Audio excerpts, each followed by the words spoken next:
Welcome to the BSc online lecture. હવે આપણે last લેક્ચરની અંદર પર્કિન રિએક્શન જોઈ હતી. હવે આ લેક્ચરની અંદર આપણે વિટિંગ રિએક્શન જોવાની છે. તો વિટિંગ રિએક્શન છે એ કેને કહેવામાં આવે અને આપણને કઈ પ્રોડક્ટ મળે છે, એની મિકેનિઝમ શું છે, એની એપ્લિકેશન શું છે, એ આપણે જોવાનું. તો પહેલાં તો આપણે એનો ડેફિનેશન એટલે કયા કમ્પાઉન્ડ સાથે કેની રિએક્શન કરાવી જેથી આપણને પ્રોડક્ટ કઈ મળશે. તો એના માટે આપણે પહેલા એની ડેફિનેશન છે એ લખી નાખી કે વિટિંગ રિએક્શન છે કેને કહેવામાં આવે છે?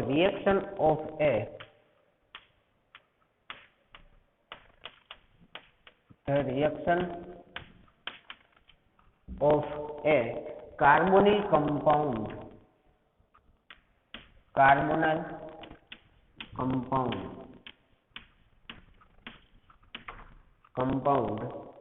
with an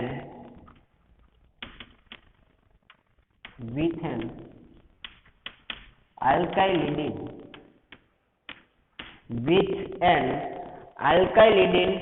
phosphorin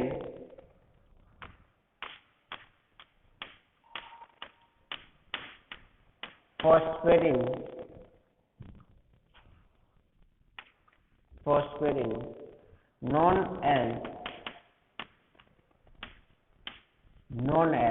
Witting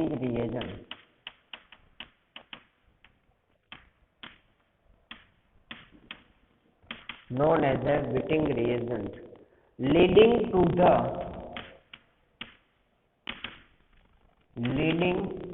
the formation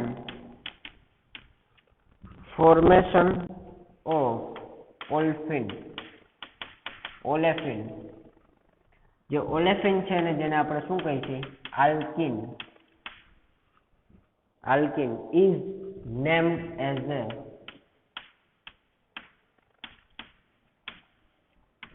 a Witting reaction.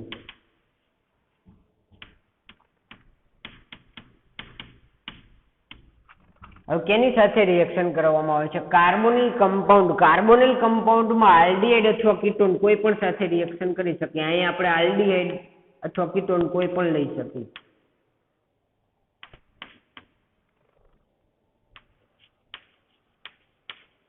ટૂંકમાં કાર્બોનિલ કમ્પાઉન્ડ હોવો જોઈએ, આલ્ડીહાઇડ અથવા તો કીટોન. આની રિએક્શન કેની સાથે કરવાની છે? આપણે આલ્કાઇલિડીન ફોસ્ફોરિન સાથે કરવાની છે, જે આપણો વિટિંગ રિએજન્ટ છે.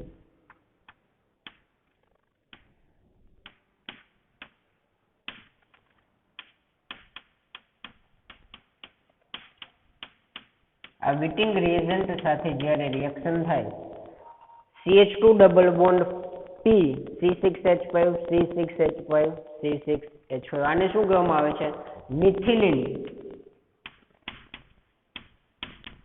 મિથિલિન ટ્રાઇફિનાઇલ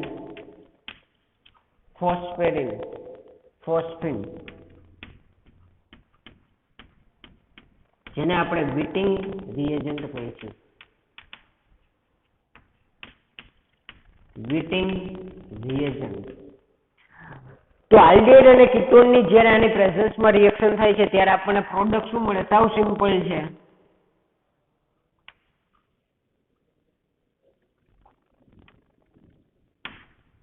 તો અહીં શું થાય છે? આપણી પાસે આ જે ઓક્સિજન છે એ કેની સાથે જોડાઈ જાય છે? ફોસ્ફરસ સાથે.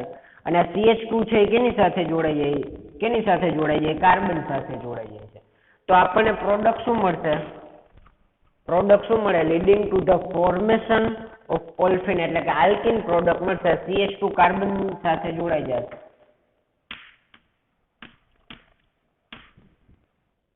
Double bond CH2. તો આપણને શું પ્રોડક્ટ મળ્યું? આલ્કિન પ્રોડક્ટ મળી. આલ્કિન પ્રોડક્ટ મળશે અને ફોસ્ફરસ સાથે કોણ જોડાઈ જશે? ઓક્સાઇડ, એટલે ટ્રાઇફિનાઇલ ફોસ્ફિન ઓક્સાઇડ આપણને મળશે. C6H5 phosphorus C6H5 C6H5 double bond O. તો અહીં છૂટું શું પડે? ટ્રાયફિનાઇલ ફોસ્ફીન ઓક્સાઇડ આપણને બાય પ્રોડક્ટ તરીકે મળે છે. તો આ જે રિએક્શન છે એને શું કહેવામાં આવે છે? વિટિંગ રિએક્શન કહેવામાં આવે છે. તો આપણી પાસે એક્ઝામ્પલ રિએક્શન. આપણે જે જોવાનું છે મિકેનિઝમ જોવાની છે કે આ કઈ મિકેનિઝમ થી આપણને પ્રોડક્ટ મળે છે. મિકેનિઝમ પણ સાવ સિમ્પલ જ છે આપણી પાસે. રેડી? તો મિકેનિઝમ આપણે જોઈએ. હવે આ લખી લેજો ખાસ. રેડી? આવી જ રીતના આપણે એક્ઝામમાં લખવાનું છે. પહેલા એની ડેફિનેશન, પછી એની રિએક્શન, પછી મિકેનિઝમ અને છેલ્લે એપ્લિકેશન. 4 માર્કમાં પૂછાય અથવા 5 માર્કમાં પૂછાય ત્યારે.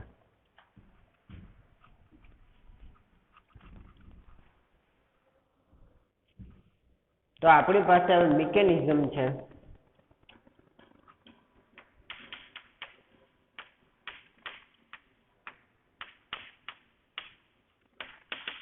મિકેનિઝમની અંદર આપણે જે કાર્બોનિલ કમ્પાઉન્ડ લઈએ છીએ,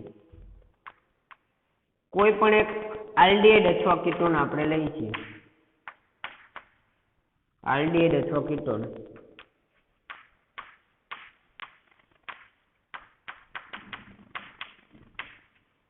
હવે આલ્ડિહાઇડ ની અંદર આપણે ખાસ યાદ રાખવાનું છે, હવે અહીંયા જે આપણી પાસે કાર્બન છે, કાર્બોનિલ કાર્બન, એના ઉપર પાર્શિયલી કયો ચાર્જ હોય? આપણી પાસે પ્લસ ચાર્જ હોય. અને ઓક્સિજન ઉપર પાર્શિયલી કયો ચાર્જ હોય? Minus charge. એટલે આ કાર્બનના ઇલેક્ટ્રોન, જે આ કાર્બન અને ઓક્સિજન વચ્ચે જે પાઈ બોન્ડના ઇલેક્ટ્રોન છે, કેની તરફ ખેંચાયેલા હશે? ઓક્સિજન તરફ ખેંચાયેલા હશે. રેડી? બીજું કે આપણી પાસે જે અહીંયા ટ્રાયફિનાઇલ ફોસ્ફીન છે, રેડી, જેને આપણે વિટિંગ રિએજન્ટ કે મિથિલિન ટ્રાયફિનાઇલ ફોસ્ફીન. તો હવે એની અંદર આપણે અહીં લખી વ્યવસ્થિત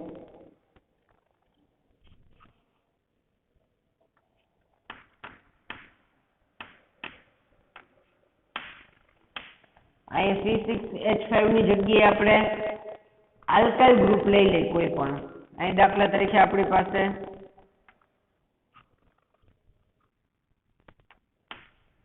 R3 અને R4 કોઈ પણ આલ્કાઇલ ગ્રુપ અથવા હાઇડ્રોજન હોઈ શકે. રેડી? તો આ જે આપણે લીધું છે એને આપણે ટ્રાયફિનાઇલ ફોસ્ફીન આપણે. આની અંદર ખાસ યાદ રાખવાનું છે, આ કાર્બન અને ફોસ્ફરસમાં કેની ઇલેક્ટ્રોન નેગેટિવિટી વધારે છે? કાર્બન. તો આ ઇલેક્ટ્રોન છે કેના તરફ ખેંચાયેલા હશે? કાર્બન તરફ. કાર્બન તરફ ખેંચાશે તો કાર્બન ઉપર નેગેટિવ ચાર્જ આવશે, ફોસ્ફરસ ઉપર કયો ચાર્જ આવશે? Partially positive. તો હવે શું થશે અહીં? તો આ જે કાર્બન છે એ પોતે ન્યુક્લિયોફાઇલ તરીકે કામ કરશે અને આની અંદર જે ઓક્સિજન છે એ ન્યુક્લિયોફાઇલ તરીકે કામ કરશે. તો અહીંયા 2+2 એડિશન થશે, 2+2 સાયક્લિક એડિશન. એનો મતલબ કે આની અંદર ન્યુક્લિયોફાઇલ છે ને આની અંદર પણ ન્યુક્લિયોફાઇલ છે. બંને પોતાના 2 ઇલેક્ટ્રોન ડોનેટ કરે છે. એને શું કહેવામાં આવે? 2+2 સાયક્લિક એડિશન. એટલે શું થશે? આ જે CH2 છે, આ જે કાર્બન છે, પોતાના ઇલેક્ટ્રોન કેને આપશે? આ કાર્બનને આપશે, એટલે એની સાથે જોડાશે. અને આ જે ઓક્સિજન છે પોતાના ઇલેક્ટ્રોન કેને આપશે? ફોસ્ફરસને આપશે. તો ઓક્સિજન ફોસ્ફરસ સાથે જોડાશે. તો આ કેવી રીતે જોડાઈ જશે? તો આ કાર્બન સાથે આ કાર્બન જોડાશે. તો અહીં લખવું હોય તો આપણે આવી રીતે લખશું RCR. હવે આ જે પાઈ બોન્ડ બ્રેક થશે એટલે હવે આ કાર્બન અને ઓક્સિજન, હવે આ કાર્બન સાથે કોણ જોડાશે? તો CH2. હવે એને નીચે લખી આખું આ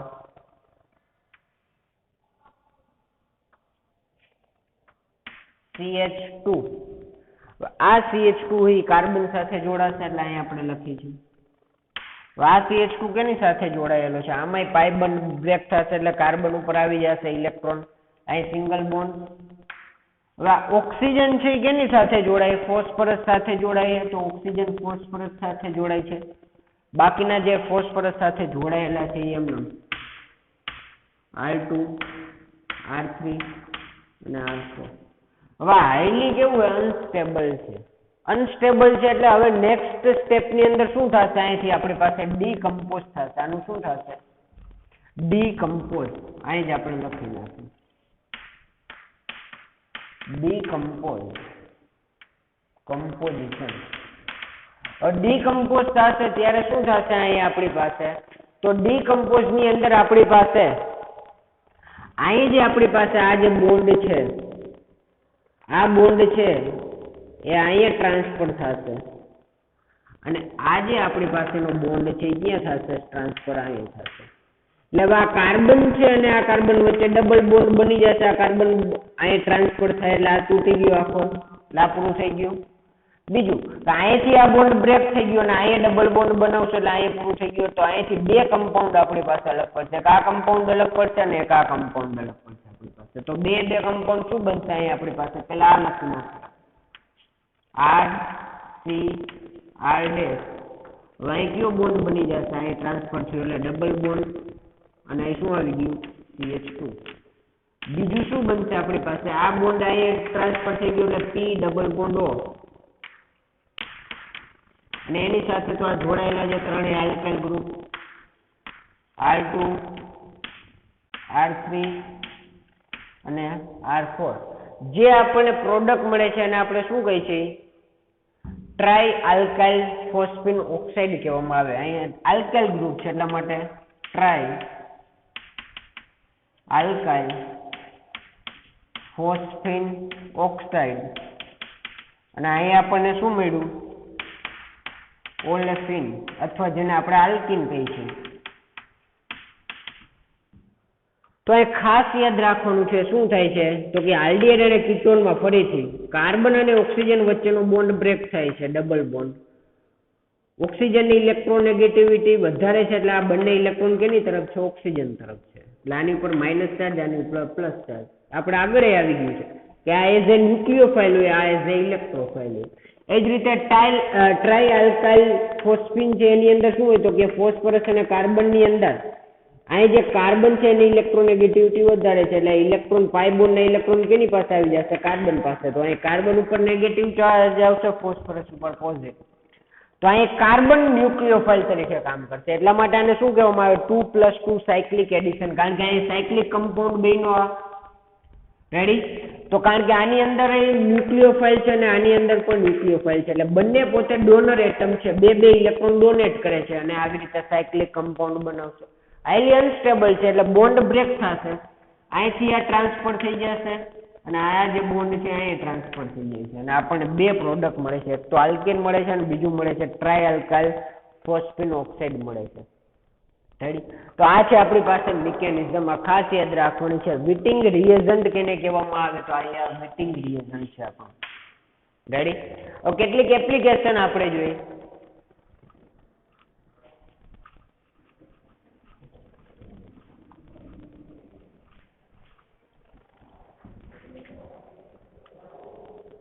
એપ્લિકેશન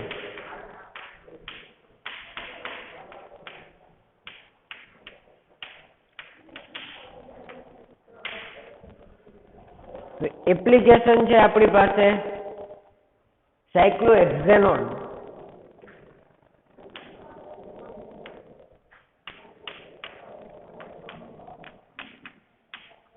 સાયક્લોહેક્ઝેનોન આની રિએક્શન વિટિંગ રિએજન્ટ. વિટિંગ રિએજન્ટ આપણી પાસે અહીં લીધેલો છે જે તો એ જ આપણી પાસે CH2 double bond Fe C6H5 methylene triphenyl phosphine. તો એ શું થશે આપણને હવે ખબર છે.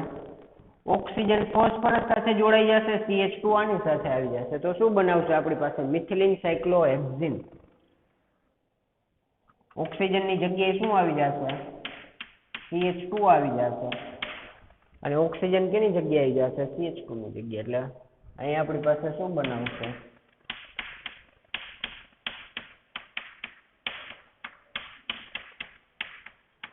ટ્રાયફિનાઇલ ફોસ્ફિન ઓક્સાઇડ બનાવશે અને બીજું આપણી પાસે શું બનાવશે, મિથિલિન સાયક્લોહેક્ઝેન. રેડી. એના પછી આપણને આપ્યું છે બેન્ઝાલ્ડિહાઇડ, બીજી એપ્લિકેશન છે.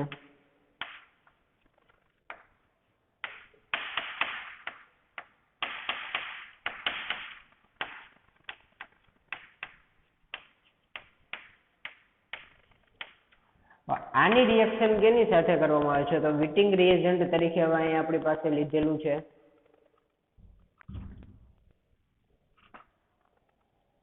C6H5 double bond CH double bond CH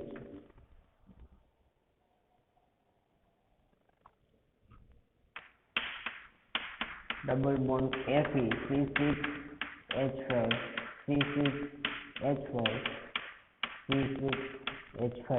તો હવે અહીંથી આપણને પ્રોડક્ટ તરીકે શું મળશે, તો પ્રોડક્ટ તરીકે સિમ્પલ છે આપણી પાસે. અહીંથી ઓક્સિજન છે કેની સાથે જોડાઈ જશે, ફોસ્ફરસ સાથે.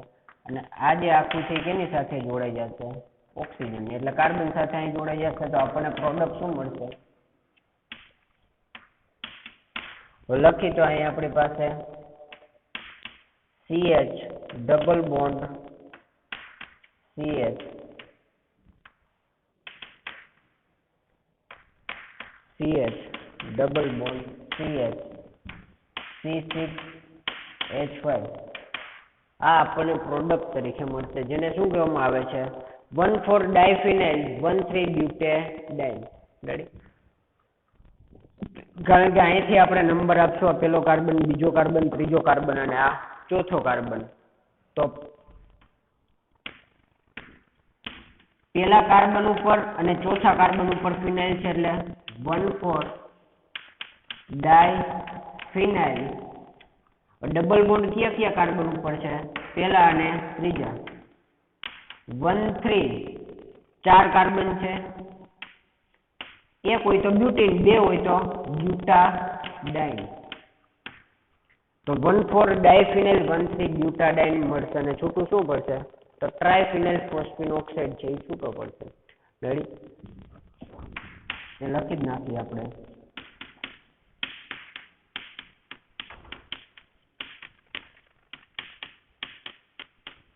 રેડી. હજી ત્રીજી એપ્લિકેશન છે એ તમારે જાતે કરવાની છે. રેડી.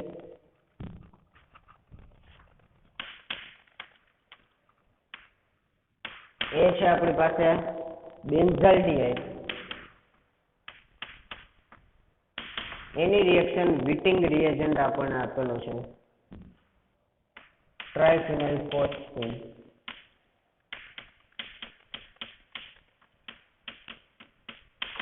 Double bond CH